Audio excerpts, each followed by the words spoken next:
Bonjour à toutes et à tous et bienvenue dans ce tout premier épisode de la TT Palette où nous allons parler un peu de tactique, tableau noir ou tout ce qu'on appelle les X's and O's. Chaque semaine, nous décortiquerons une action spécifique ayant eu lieu lors des matchs du week-end précédent afin de vous aider un peu à mieux comprendre le pourquoi du comment du football américain.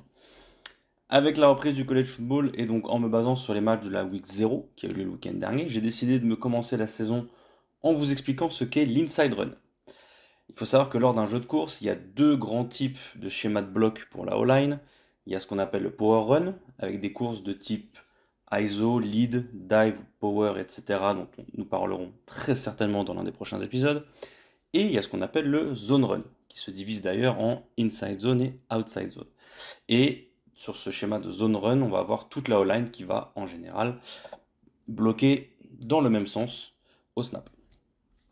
Nous allons donc aujourd'hui voir les principes basiques de l'inside run sans vraiment rentrer dans tout le détail technique, mais surtout comment sa bonne exécution s'est traduite par de francs succès sur certains des matchs du week-end dernier. Et nous allons commencer tout d'abord avec le schéma en mode tableau noir de à quoi correspond l'inside zone. Donc, le principe de base de l'inside zone, c'est que chaque joueur n'est pas responsable, chaque joueur offensif n'est pas responsable d'un joueur défensif, mais d'un gap. Si là, vous prenez le schéma que vous avez sous les yeux, vous remarquez que chaque joueur va se déplacer du même côté. D'accord? Donc là, tout le monde, tous les bloqueurs vont à gauche pour aller courir à gauche. Et le principe étant que si je suis le tackle droit et que j'ai un joueur entre moi et mon collègue côté jeu, donc ici le garde à gauche, enfin le garde à ma gauche, mais donc le garde droit, s'il y a un joueur sur le front côté jeu, je le prends. Si je n'ai pas de joueur, je monte. Comme le garde gauche ici, vous voyez, il n'a pas de D-line côté jeu pour lui, donc il va monter. D'accord? Le principe, il est là. Le principe du zone, il est relativement simple, il est là. Et en général, on va laisser un joueur, ce qu'on appelle backside, donc à l'opposé du jeu, non bloqué. Et ici, on ne va pas du tout le bloquer, on va rien en faire. D'accord? On considère qu'il est dans le gap A, B, C, D, carrément E. D'accord? Donc il est trop loin pour faire le jeu. À gauche, on va le laisser et on verra ensuite d'autres manières de gérer ce backside défenseur. Maintenant, je vais vous montrer ce que ça donne au niveau des vidéos et au niveau des matchs du week-end précédent. Donc on va ouvrir le bal avec le Florida International Louisiana Tech de ce week-end, avec tout d'abord une situation de red zone proche, donc presque goal line, pour Florida International. Et vous le voyez, c'est exactement la même formation que j'ai dessinée, que je viens de vous montrer. On va voir à quoi ça correspond. Et surtout, regardez le bloc du garde gauche dont j'ai parlé, qui va pouvoir monter au second rideau, créer un gap pour son running back, qui va pouvoir marquer le deuxième touchdown du match pour Florida International. Sur la vue de derrière, c'est encore plus flagrant. Regardez, on écarte ici, tout le monde côté jeu, et le running back qui va pouvoir pénétrer pour aller marquer. On a exactement la même chose du côté de Jackson State, qui affrontait South Carolina State. Voilà, tout le monde va à droite, hop, et le running back qui profite encore une fois.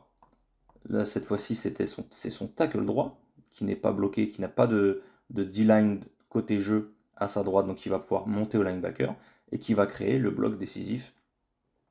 En sachant que ce qu'on demande au running back sur un jeu de zone, c'est l'adage qui dit slow to, fast through. Donc, doucement jusqu'à et rapide à travers. Donc doucement jusqu'au gap d'attaque, jusqu'au point d'attaque, et accélération à travers le gap une fois qu'il s'est ouvert. D'accord? C'est une vraie lecture du running back, il n'y a pas de gap prédéterminé. Il y a un point d'attaque, qui est souvent le garde à l'opposé, ou le garde côté course, mais il n'y a pas de gap d'attaque déterminé. Donc là, slow to, il va aller chercher son yard, il attend les blocs qui se développent, et il va aller courir pour aller marquer un joli touchdown. Là encore, l'ouverture du score sur un jeu d'inside zone, cette fois-ci pour Jackson State. Et vous allez le voir sur la vue de derrière, j'adore cette vue Spider-Cam. Tout le monde fait son premier pas à droite. Là, par contre, comme on est en 3ème et 1, on sécurise quand même la D-line pour aller offrir le yard nécessaire. Vous voyez que le 64, il va fermer le gap pour lequel il est responsable. Quand il voit qu'il a personne, eh ben, il va monter à son linebacker. Là, le running back slow to. Excusez-moi, on a oublié un peu. Voilà. Le running back slow to, il prend. Et ensuite, par contre, quand vous êtes un running back et que vous voyez ceci, en général, ça veut dire et ben on rebondit et on va le prendre. Quand on rebondit, voilà, on prend le gap et ensuite ça s'ouvre encore une fois. On profite d'un safety qui est mal placé et qui ouvre le gap pour aller marquer. Autre match où on a vu de l'inside zone, plus ou moins dans le même concept, avec une formation différente bien sûr. Le USC, l'Université de South California contre San Jose State. La formation avec 5 linemen, un wingback un peu derrière.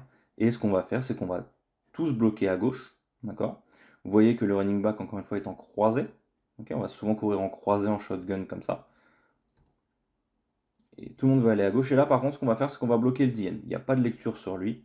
Étant donné qu'on n'a pas de tight end ou quoi, il est plus proche. Donc on se dit, bon, on va bloquer. Donc tout le monde va à gauche, mais on bloque quand même le DN ici. Et le running back, slow to. Et ensuite, il accélère et prend son gap. Regardez, très belle lecture là du numéro 0 du USC, le running back. Slow to, et pourtant il est en 3ème et 1 aussi. Hein. Mais il voit qu'il a du déplacement dans la ligne. Il a la possibilité de big play. Slow to, quick cut à l'extérieur et ensuite cut dans son gap. Très belle action de la part de USC. Ensuite, qu'est-ce qu'on a comme type de variation? D'accord? Parce qu'on n'a pas que le zone classique, on va avoir ce qu'on appelle le zone split. Qu'est-ce qu'un zone split? On va avoir toute la ligne qui va se décaler. D'accord? Ici, on va dessiner, d'accord? On va avoir un bloc ici, on va avoir un bloc ici. Vous voyez que tout le monde va se décaler. On va avoir, si je dis pas de bêtises, le tackle là, le wing ici qui va prendre le DN, et on va avoir le flex ici qui va longer la ligne et qui va bloquer le premier défenseur le plus dangereux de ce côté-là. Et le running back qui va courir et qui va prendre le gap ici. Et donc, qu'est-ce que ça va donner? Regardez. Hop là, slow to, explosion une fois qu'il a vu le gap, fast through. Et ouais, hein, c'est le premier third down du match, 3ème jeu du match en tout, moins d'1 minute. Et Louisiana Tech qui ouvre le score sur un jeu d'inside zone. C'est encore plus flagrant sur cette vue arrière. Avec, encore une fois, toute la ligne qui va se déplacer du même côté, toute la ligne qui va vers la gauche, à l'unisson. Vous voyez le joueur ici qui va croiser la ligne pour aller bloquer le bout de ligne. Slow to pour le running back, et dès qu'il a le gap qui s'ouvre, fast through, on profite du free safety qui tombe pour aller marquer. Et surtout, ce que je veux noter, c'est la notion de déplacement latéral sur l'inside zone, parce que si vous faites juste un pas à gauche sans créer de déplacement, ça ne sert à rien. Là, vous voyez que le snap est sur la hash mark de gauche, d'accord? Donc le centre est sur la hash mark de gauche, et le running, on est d'accord, il va rentrer à la fesse de son tight end, qui est ici, donc qui est dans le gap A, B, C, D, techniquement. Vous allez voir qu'il y a tellement de déplacement latéral qu'en fait, il va rentrer à la fesse de son tight end qui était ici, sans être jamais rentré dans les hash marks. Donc il est presque allé tout droit dans l'axe du QB, parce qu'il y a eu du déplacement latéral et que les O-line ont été capables de déplacer la défense pour créer un gap. Autre variation du jeu de zone, plus communément, très connu ces dernières années, très utilisé, c'est le zone read. Donc qu'est-ce qu'on va faire avec ce défenseur en bout de ligne qui est ici, d'accord?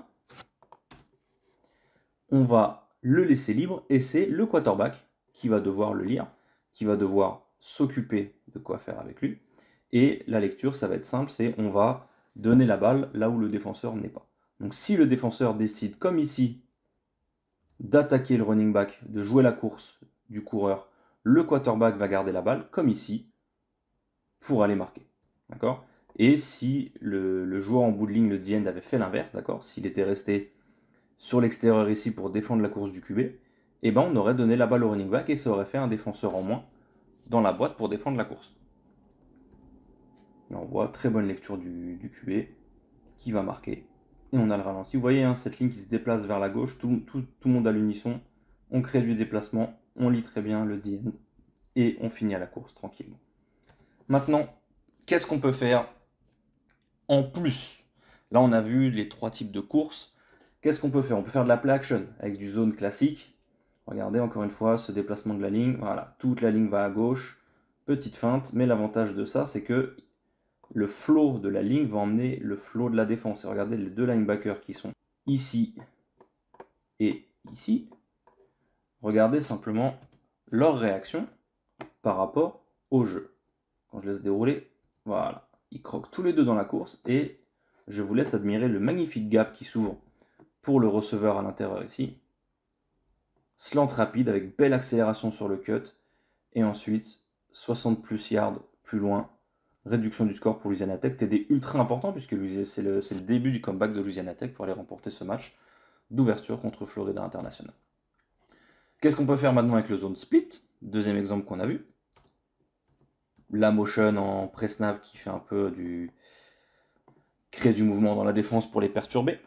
Et vous voyez que toute la ligne va se déplacer vers la droite avec le tight end aussi, mais on va avoir ce flex, c'est pas le tight end, pardon, ça reste un tackle, qui vient ici, et plutôt que de longer la ligne et de venir sur l'épaule intérieure du joueur pour qu'on puisse courir, il va prendre à l'extérieur, le DN ne s'en rend même pas compte, derrière le QB sort, fait la passe, et le tight end de Jackson State qui peut aller doubler la mise, jolie course, et vous voyez depuis l'arrière c'est encore mieux, cette spider cam à Jackson State, totalement incroyable, toute la ligne qui se déplace à droite.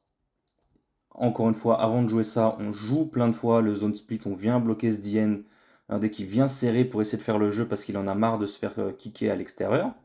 Sauf que là, il se fait avoir, il voit même pas, regardez, quand il réagit, le QB est déjà à 5 yards. Idem pour les linebackers qui étaient ici, petite passe, belle transition catcher-runner, et le tight end numéro 80 qui va marquer pour Jackson State facilement. Et enfin, USC, on finit là-dessus. Qu'est-ce qu'ils sont capables de faire avec le zone? Eh bien, ils vont jouer de la RPO, donc la Run Pass Option. On va feinter le zone à gauche, d'accord? On va encore feinter le joueur, ici le flex, qui va défendre le DN. Et en fait, hop, on part dans le flat, donc Run ou Pass Option. Et on va gagner du yard derrière avec Branch, qui a marqué un TD sur une action, sur exactement le même jeu un peu plus tard. Regardez, on joue le zone. Le quarterback, il va pas lire pour courir, il va lire pour faire une passe. Il voit que le joueur qui lit, il joue la course, et ben dans ce cas-là, il va faire une passe derrière, easy, regardez la place que Branch a pour jouer, et ça fait un first down hyper facile. Donc voilà ce qu'on peut dire sur l'Inside Zone, voilà ce que je peux vous expliquer, j'espère que ça vous a plu, j'espère que ça vous a été utile.